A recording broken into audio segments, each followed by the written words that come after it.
Welcome to Scrappin with Sheri. Today you are going to see a little bit of history in the making.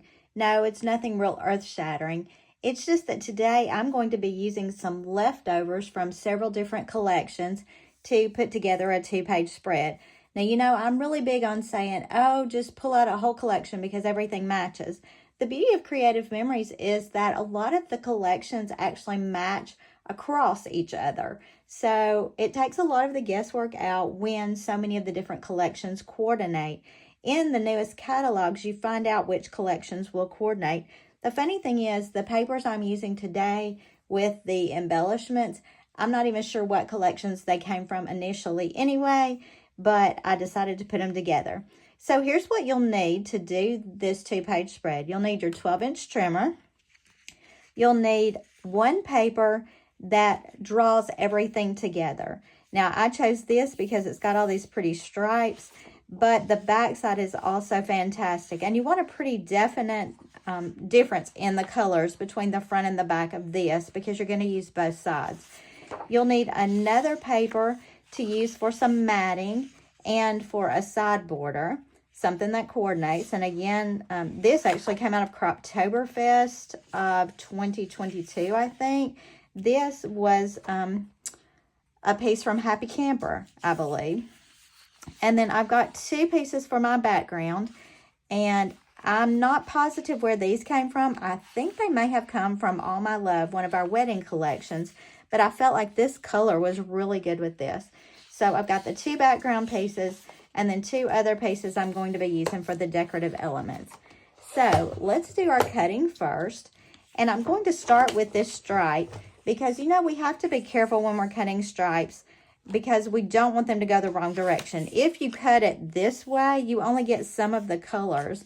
But if you cut it across the stripes, then you get a variety of colors all the way down. And that's what I'm going to be doing. So the first cuts I will be making are at 1.5 inches. And you know, I like to keep the bulk of my paper on the left side, move it towards my right to the 1.5.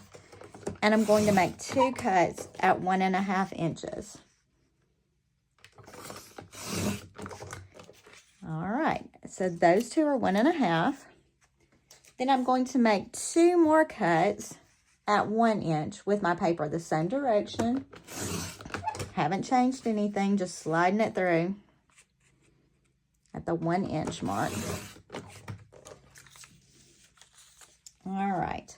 And then this piece that I have left is about 6.5 inches, give or take. But I'm going to use this leftover piece of paper, cut it at 4.5 inches. I know my Post-it notes are rolling up, sorry.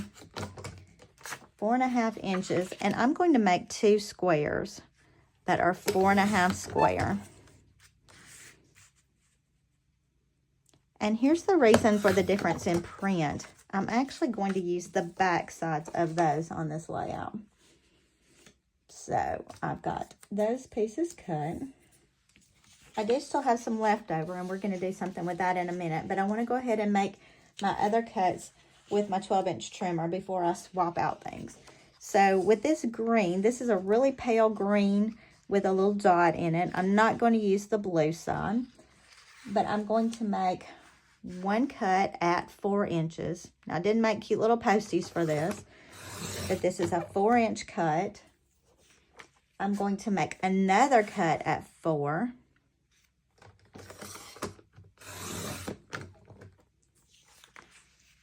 So I've got 2 4-inch strips here. And then I'm going to make this one at 3 inches. Now that leaves me a little strip left over that I am not going to use. So I'm going to put that aside. All right. So my little 3-inch one here is a 3 by 12, and it's going to stay 3 by 12. These 2 that I had cut at 4 inches wide here are going to become mats, so I'm going to cut them at 4 by 6. So I've just got both of those stacked together. I'm cutting them at 6 inches. And that should be all of my cutting with my 12-inch trimmer. Now, I told you we were going to do something with these little scraps that we had left over of our stripe. And because of the look of the papers I have going on, I'm planning this for an outdoorsy page, although I don't know which one yet. I decided to pull out my leaf punch. This one is called Spring Leaf, and it punches straight out. And I'm going to be using that on this ferny side of paper and just see what it looks like. There we go. It's kind of pretty. And that's what I'm going to be using.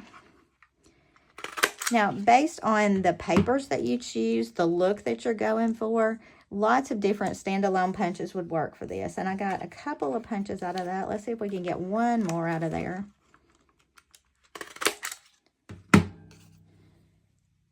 Well, I don't have a little end on it, but it's okay. And then I'm going to punch a few more of those going down this piece.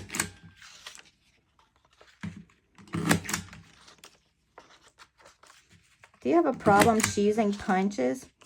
When I go over to my punch wall, there are so many different choices. Sometimes it's a little overwhelming.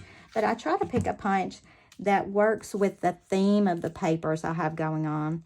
I mean, obviously, these look like outdoorsy kind of papers. They wouldn't have to be, but the ferns kind of seem outdoorsy to me. And we like to do some hiking, walking in the woods, things like that. So I felt like these would be a good choice for me. And my leaves complement that outdoorsy feel I've got going on. So let's start putting these two pages together. So I'm going to put my backgrounds down. These have been stuck in my bag for a really long time. You can see that there are some wrinkles here and there, but that's not going to affect the way my page looks. So I'm not really concerned about that. And I'm going to cover up a lot of it anyway. So here's my 1.5. And I'm doing both 1.5s on the top. I'm going to add the two 1-inch stripes. Let me just put those down here along the bottom.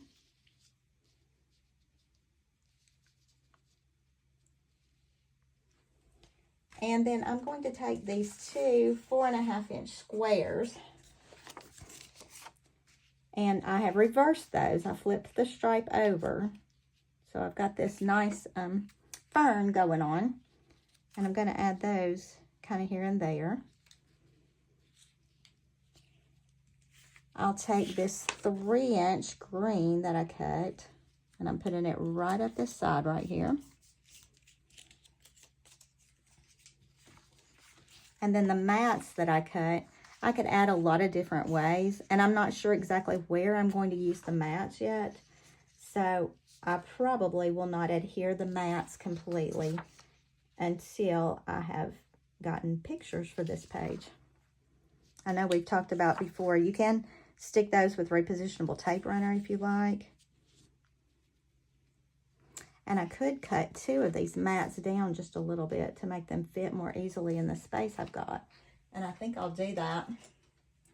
If we cut them at 6, I think I'll cut them at about a 5.5 to give us a little more space on this page. Again, you know, when we do these pages, they're suggestions, and you can take them and work with them however you choose. Don't be afraid to cut something off, switch something up, whatever works. I think here I'll go something like this. Now, this is the very basic page layout, which I think is really pretty. Not a lot to it. It was pretty easy. But in going through my stash, trying to figure out what I was going to use for this page, I ran across a couple of other things that I thought might be interesting to work with as well.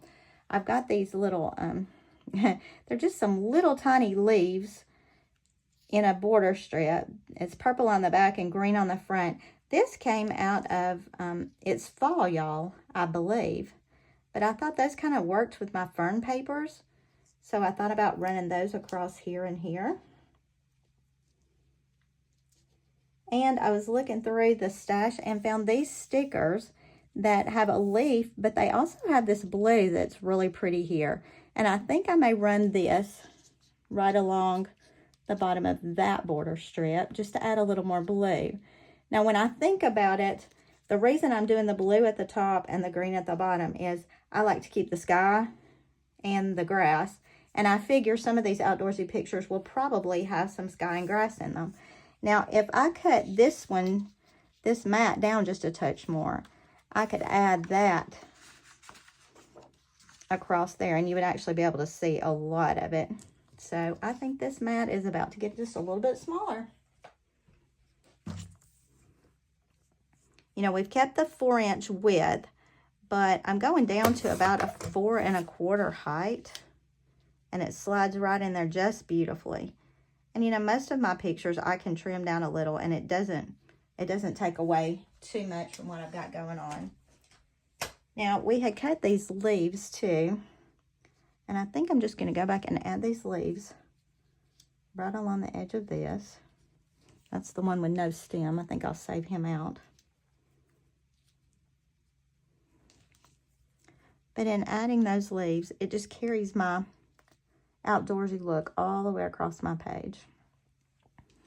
Now, I could put a little journaling box here. I could put a little journaling box here and add a leaf there, and I might do that. But let's go ahead and stick this down and see what it looks like when it's totally completed.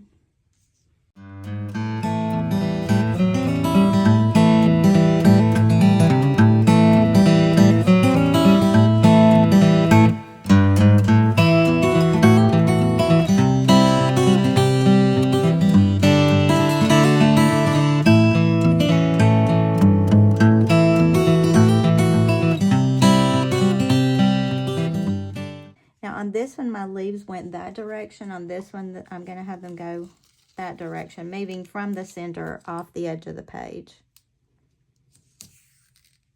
And I'm just lining that up right along the bottom edge of that border.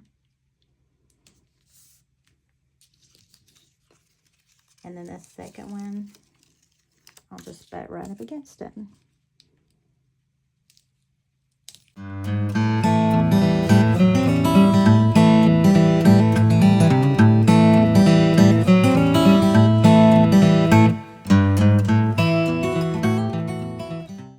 We've got those 2 pages finished, except for adding our leaves up and down. And I probably should have carried my borders. I could carry this leaf border along the bottom across that green. I should have done that with the leaf and the sticker, but that's okay. I'm not going to pull the sticker up, but I am going to carry this across the bottom. You see, I peeled off a little bit of that. Let's see what we can do with it.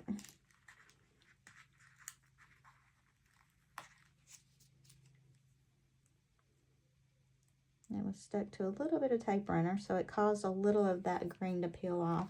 I'm just going to put a little repositionable tape on there and cover it back up, and I think it'll be fine. Look at that. Nobody will ever know except you. Now I'm going to add some of these leaves. And I think what I'll do is try to use fewer leaves. I had put a lot on to begin with. That was a little busy for me. But I'm thinking if I use a few leaves up through here, I could always use some sticker letters or my silhouette machine, and I could make stickers to put a title down through there. So obviously this page is not going to be finished until I come up with some pictures to use. But how exciting to already have 2 pages ready for another trip. I think the new fireworks punch that has just come out would be really fun for this layout. Not particularly with these papers, but you could use some patriotic papers and make a really cute layout for the 4th of July.